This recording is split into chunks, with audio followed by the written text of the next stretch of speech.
Bonjour chez vous, c'est le mois de mars, et si on parlait Dieu au féminin.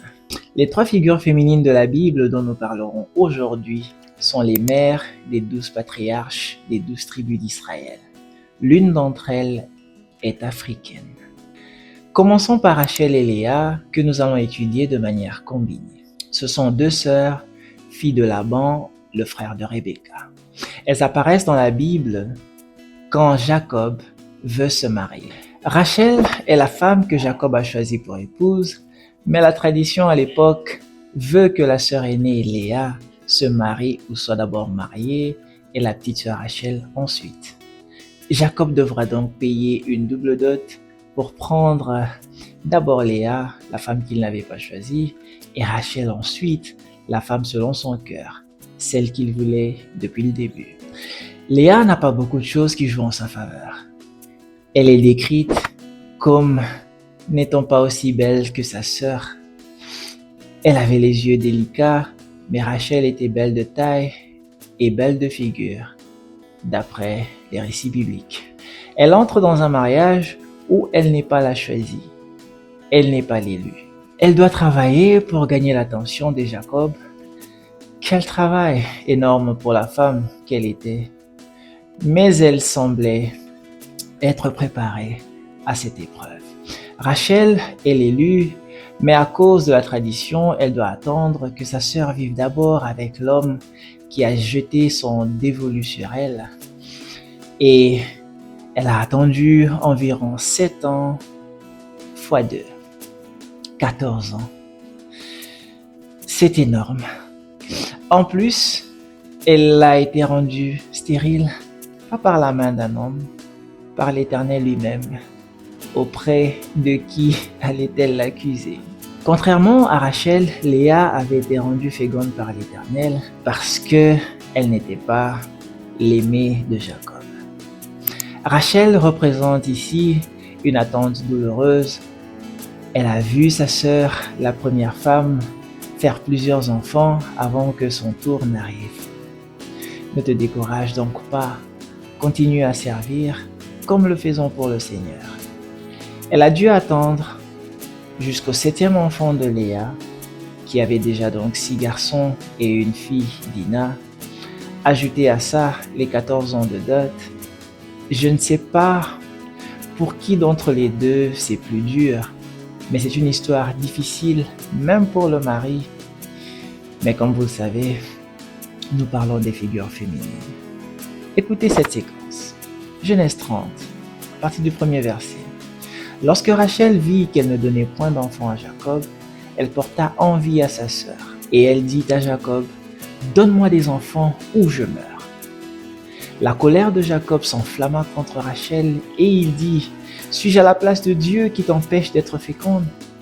Elle dit, « Voici ma servante Bila, va vers elle, qu'elle enfante sur mes genoux, et que par elle j'ai aussi des fils. » Elle va même procéder à des arrangements compliqués et se dire à la fin, Dieu m'a rendu justice.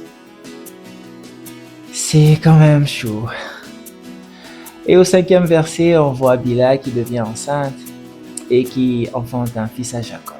Rachel dit, Dieu m'a rendu justice, il a entendu ma voix et il m'a donné un fils, c'est pourquoi elle l'appela du nom de Dan.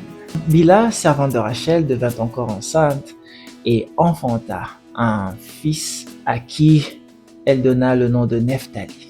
Et là, elle dit, j'ai lutté divinement contre ma sœur et j'ai vaincu. Est-ce que vous vous rendez compte de ce qui s'est passé entre ces deux femmes? Ça va devenir une guerre entre les deux et c'est presque malsain. Donner plus d'enfants pour gagner le cœur du mari. Comme vous le savez, une femme blessée, c'est déjà compliqué. Et lui, il en a 2. Le papa était dans les problèmes. Au verset 9, Léa, voyant qu'elle avait cessé d'enfanter, prit Zilpa, sa servante, et la donna pour femme à Jacob. Zilpa, servante de Léa, enfanta un fils à Jacob. Léa dit, quel bonheur! Et elle l'appela du nom de Gad. Zilpa, servante de Léa, enfanta un second fils à Jacob. Léa dit, que je suis heureuse, car les filles me diront heureuse, et elle l'appela du nom d'Aser. Écoutez encore ceci. Ruben sortit au temps de la moisson des blés et trouva des mandragores dans les champs. Il les apporta à Léa sa mère. Alors Rachel dit à Léa, « Donne-moi, je te prie, des mandragores de ton fils. » Elle lui répondit, « Est-ce peu que tu aies pris mon mari pour que tu prennes aussi les mandragores de mon fils? » Et Rachel dit, « Eh bien, il couchera avec toi cette nuit pour les mandragores de ton fils. » Waouh, ça c'est d'un autre niveau. T'est-il arrivé d'utiliser les bénédictions du Seigneur comme une arme pour mener la vie dure aux autres? T'es-tu servi de ta bénédiction pour prouver ton existence ou quelque chose d'autre à qui que ce soit? Dieu ne te bénit pas pour prouver à qui que ce soit, mais c'est pour que par toi, d'autres soient bénis. Des années plus tard, chacune trouvera enfin son compte. Rachel aura à son tour ses propres enfants. Au moment de la naissance de Joseph, Jacob avait déjà 10 fils et une fille au total. Si on doit estimer le temps d'attente en additionnant aux 14 années d'attente, on avoisine presque 25-30 ans d'attente pour Rachel. Rachel, tel qu'on peut le voir, c'est une très longue attente dans la douleur. Elle a espéré en Dieu et a obtenu ce qui comptait tant pour elle, même si elle meurt à la naissance de son dernier enfant. Et Léa, c'est la fécondité malgré le fait qu'elle n'est pas l'élu. De Rachel est sorti le type parfait de Christ, Joseph, par qui les nations ou les gentils vont être intégrés dans le partage territorial entre les 12 tribus. Je vous annonce que 2 de ces 12 tribus ont une maman africaine. On le verra dans notre prochaine session ou au prochain numéro. De Léa, la rejetée, sortira le parfait, Christ, le rejeton de David, le roi de la tribu de Juda et souverain sacrificateur. Les projets de Dieu, qui peut les comprendre? On dirait que le Christ est déjà rejeté par Jacob, Israël le Père, avant d'être rejeté par Israël, le peuple ou les enfants de Jacob. Que pensez-vous?